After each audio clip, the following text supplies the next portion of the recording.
Hey, brother. I'm trying to work on a project and I've got certain parts of it figured out and I wanted to see what you think. So what I'm trying to do is I want this to be inset. So I'm thinking I can drill like a hole around this and then it'll be like, it'll be removable wood. So I still want to have like this, but then I can either put it on or off. So if I'm using the stove, I can pull it up. And then back behind here is this really dead space up in here. So I basically like wanted to do like, and I've got some 1/4-inch plywood, but I was thinking of like, I don't know if this is showing it all really, but like dropping down in there. So I've measured this. I tried to draw a picture, but it's not very self-explanatory. But I'm thinking of, based on this size, a little bit longer would be 19 inches and would give me like a total of like 3/8 inch extra, which would be split in half, so it wouldn't be a ton of extra on the side.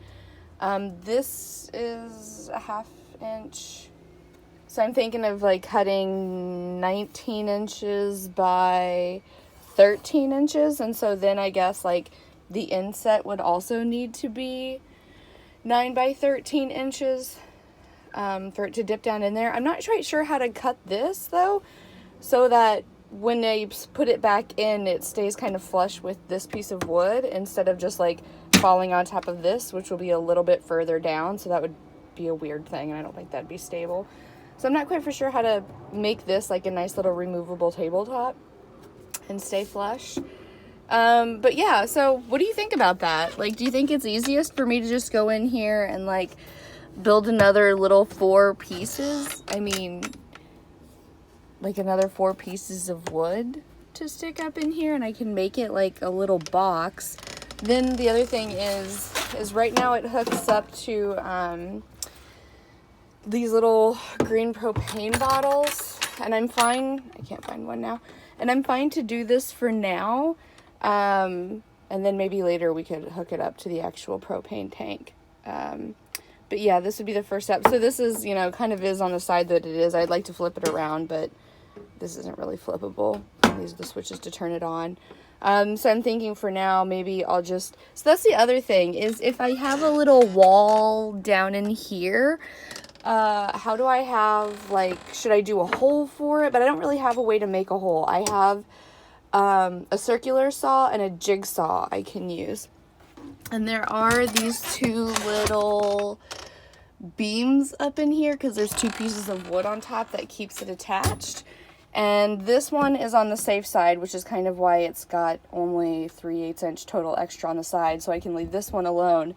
The other one lands about here, but I'll just move it to like kind of the edge with this, and this gives a little bit of leeway too. So that it's not too super close. But yeah, I'm trying to figure out my plan. So this is kind of the concept is I would lift this up and this is going to be down in here. I kind of have the measurements, but I'm still trying to figure out how to make it happen. Like if I do the little box thing, do I use just like L brackets to attach the whole thing? Like attach the bottoms with 2 L's and then put the 2 L's up top here to keep it in place. And then also I know how to make a box, but then how would I open it up for this?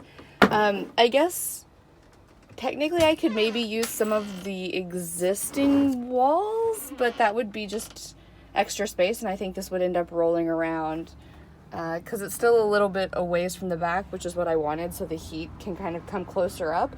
So I put it as close as I could, given that there's like a thicker piece of wood, maybe a 2x4 or something, support here. So I have this starting as close as I can to that, but right behind it. Any thoughts you have on how you would tackle this project would be great. Another one is my fan stopped working and it's getting up to 100 degrees. Woohoo. But I have a new one coming tonight and I want to change it tomorrow, but I'm not sure how to disconnect this from electricity. So I didn't know if you might know or if Belle might know. It's somehow connected through some wires to the batteries in the back, which are also connected to the solar panels. I can give you a quick glimpse of that in case it's helpful. Yeah, also that thing quit in the past 2 days while I've been running an extra fan while my vent's out. But I don't necessarily want to spend a ton of time. I don't know, before I fix that, I want to change the van, or change the fan, vent fan. So those are the 2 batteries that it's connected to, some extra vitamins if you need them. But yeah, so not quite for sure the best way to disconnect or turn this off. The fan is only 12 volts, but I don't want to be shocked. Okay, so yeah, any thoughts on any of these projects? Super appreciated. Have fun. Bye.